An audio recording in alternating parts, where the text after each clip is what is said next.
नमस्कार, मैं हूं मनमोहन भट्ट। उत्तराखंड के सांसदों को अपनी एक रिपोर्ट पार्टी हाईकमान को सौंपनी है प्रदेश अध्यक्ष महेंद्र भट्ट के जरिए।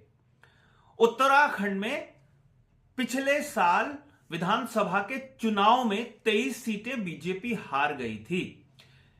यहां पर किसकी जिम्मेदारी थी, इसे तय करने की कोशिश पार्टी आलाकमान ने की। नरेंद्र मोदी प्रधानमंत्री, गृह मंत्री अमित शाह और पार्टी के राष्ट्रीय अध्यक्ष जेपी नड्डा के द्वारा एक मंथन हुआ और यह तय हुआ कि जो सीटें हारी गई हैं, इन सीटों को कैसे लोकसभा चुनाव में अपने प्रभाव से जीता जा सकता है, इसकी जिम्मेदारी उन्हीं माननीयों को दे देनी चाहिए जिन्हें चुनाव लड़ना है 2024 का। राज्यसभा और लोकसभा, इन सभी सांसदों को जिम्मेदारियां दी गई। इन सांसदों को नवंबर के आखिरी हफ्ते में यह रिपोर्ट सौंपनी है। कई जगह, कई बूथों में, कई गांवों में सांसदों को पहुंचना था और उसके बाद अपनी फीडबैक, अपनी रिपोर्ट पार्टी अध्यक्ष को सौंपनी है। पार्टी अध्यक्ष की माने तो नवंबर के आखिर में ही यह रिपोर्ट सबमिट हो पाएगी और यहां से वो रिपोर्ट शीर्ष नेतृत्व को सौंपी जाएगी, क्योंकि उन्हीं के आदेश के बाद सांसदों को यह जिम्मेदारी सौंपी गई है।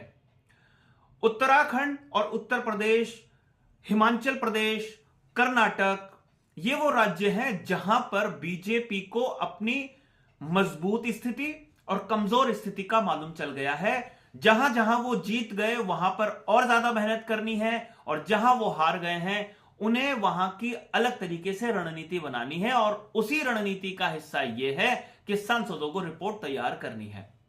अभी राजस्थान, मध्य प्रदेश, छत्तीसगढ़ और तेलंगाना में भी विधानसभा चुनाव की वर्तमान स्थिति चल रही है और दिसंबर के पहले हफ्ते में यहां पे चुनाव के नतीजे आ जाएंगे। इसलिए यहां पर रणनीति बनाने के लिए थोड़ा इंतजार बीजेपी को करना पड़ेगा, कांग्रेस को भी करना पड़ेगा। और लक्ष्य यह है कि 2014, 2019 के बाद 2024 में उत्तराखंड में हैट्रिक बनाई जाए और इस हैट्रिक को बनाने के लिए तमाम सांसद जी तोड़ मेहनत करने में जुट गए हैं।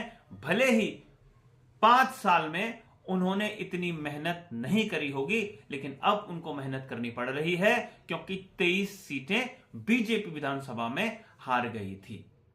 अभी के लिए साथियों इतना ही। अगली रिपोर्ट में आपसे फिर मुलाकात होगी, तब तक इजाजत दीजिए। नमस्कार।